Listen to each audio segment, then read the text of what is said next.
Magandang araw sa inyo mga ka-From-D. Gusto ko kayong dalhin muna dito sa napakagandang lugar ng Mirador at ipapakita ko sa inyo yung napakagandang mga bulaklak. At isa sa mga favorite kong bulaklak yung cosmos na iba't ibang kulay. Pero dito sa Mirador ay isang kulay lang yung nakikita kong mga bulaklak dito, yung kulay yellow.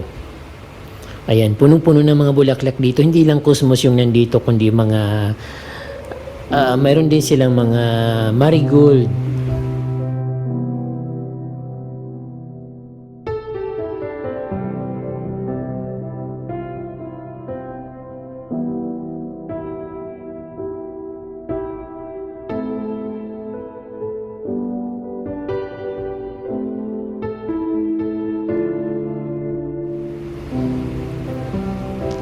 Nare-refresh ako kapag ganitong lugar ang napupuntahan ko, yung tahimik, yung overlooking.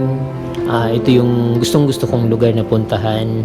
Masarap magmuni-muni kasi yung natatanaw mo yung malayong lugar. Katulad nito na very breathtaking place. Malamig, kukunti yung tao, pwede kang mag-relax at pwede kang mag-isip ng kung anong gusto mong isipin. Ayan, ang gaganda ng mga bulaklak.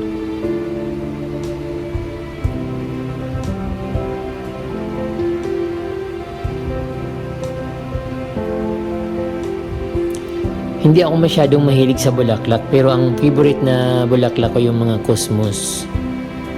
Maliwalas kasi yung dating.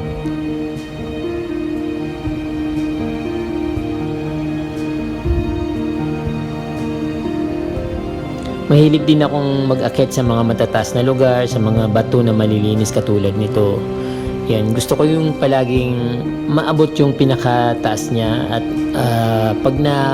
pag nakaakyat na ako sa taas, yung tatanaw ako sa ibaba, ayun, gustong gusto ko yun. Tapos malakas yung hangin.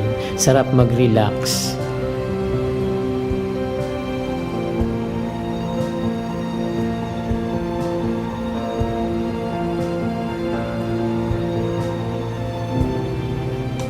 Marami ditong iba't ibang klaseng mga halaman, katulad nito parang succulent na lumaki. At pero may amoy siya, hindi ko lang ma-explain kung ano yung amoy niya.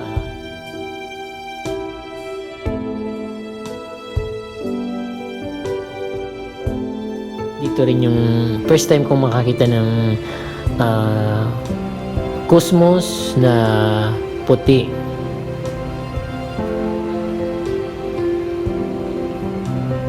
Sarap ng hangin at ang lamig. Mayroon din ditong philodendron na Dark Lord.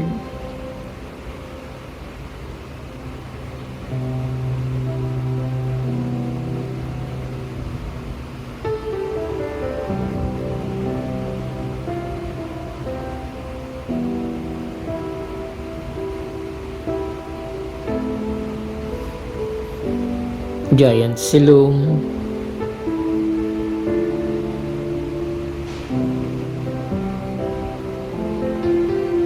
Bird of Paradise. Iba-iba ang Bird of Paradise mga ka-From-D. At syempre kapag ganitong nakikita natin, hindi maaalis sa isip natin na nasa Benguet tayo or Mountain Province.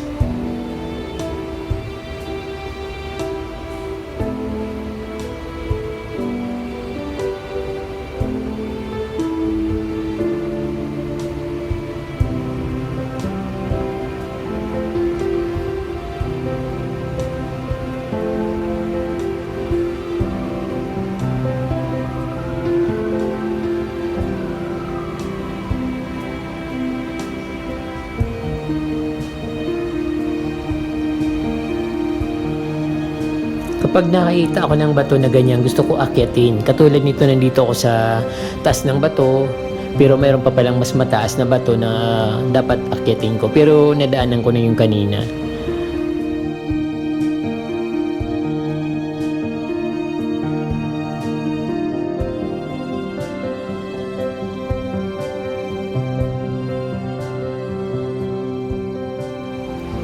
Favorite ko rin yung kulay orange na bulaklak at ito naman ay makikita sa Botanical Garden.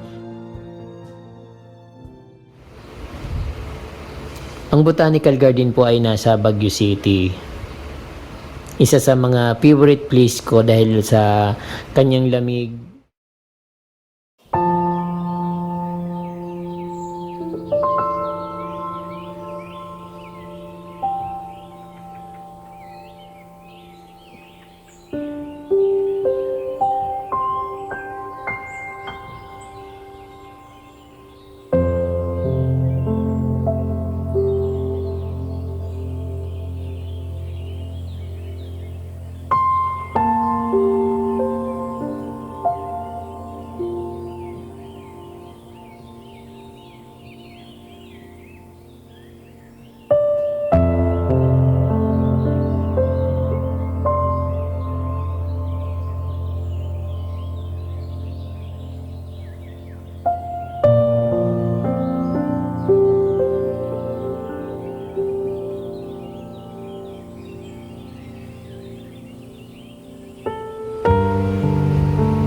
Napakalawak ng mga halaman nandito sa Botanical Garden katulad yung nakikita nyo. At syempre, iba't ibang klaseng bulaklak yung makikita dito. Meron din purple.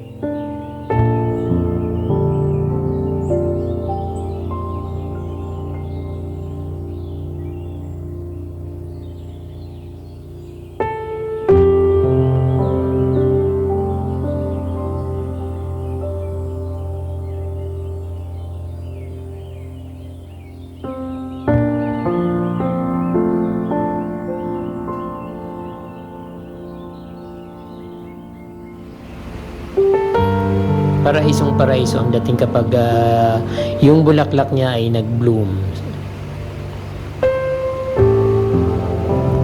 Bukod sa mga bulaklak na yelo, mahilig din ako sa mga halaman na iba't ibang kulay.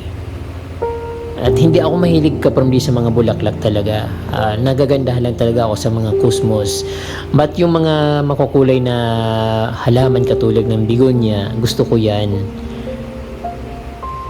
Yung dahon kasi kahit na hindi siya magbulaklak, yung dahon talagang sword na yun ang gusto ko sa mga bigonya.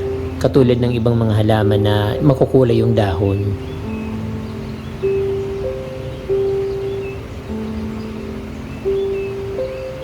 Yun ang tinatawag na dahon pa lang, bulaklak na.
Magaganda rin itong mga string of pearl kasi very refreshing yung dating niya pag nasa bahay.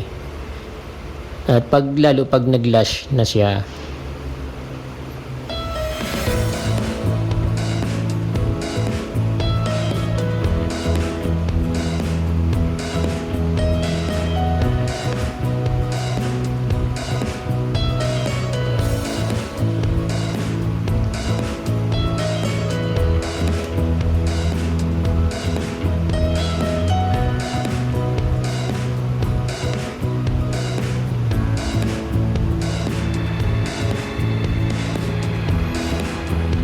African violet,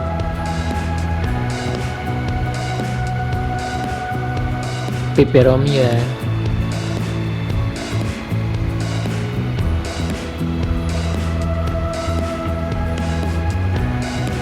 ibang klaseng variety ng peperomia yun. At ito naman yung mga spider plants, hanging cactus. Maganda ito kasi pag namulaklak siya, punong-puno, saka wala siyang mga tinik. Isa sa mga pinakamagandang cactus kasi mahawakan mo siya at walang tinik.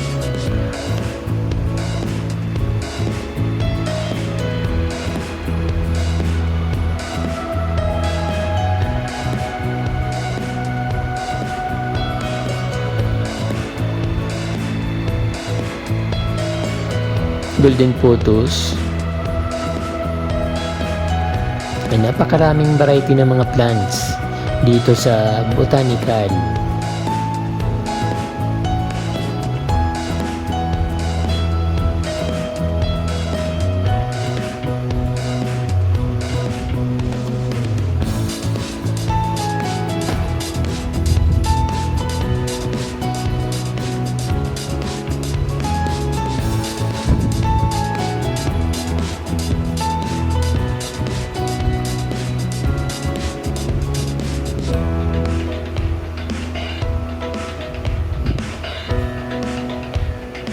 Nasa 150 yung maliliit na bigonia.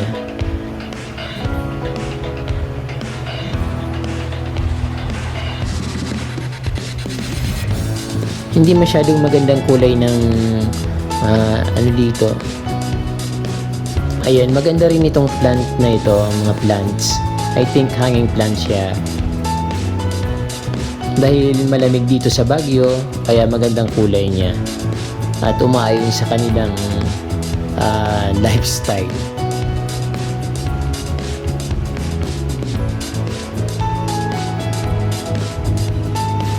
So, ayun mga ka-From-D, hanggang sa muli. Maraming salamat sa inyong panunood at huwag niyong kalimutan mag-subscribe pag hindi pa po kayo nakasubscribe. Para ma-notify po kayo, kailangan mag-i-touch nyo po yung notification bell para every time na may video akong bago ay agad-agad na mano-notify kayo. Maraming salamat sa inyong panunood. Diyos mabalos.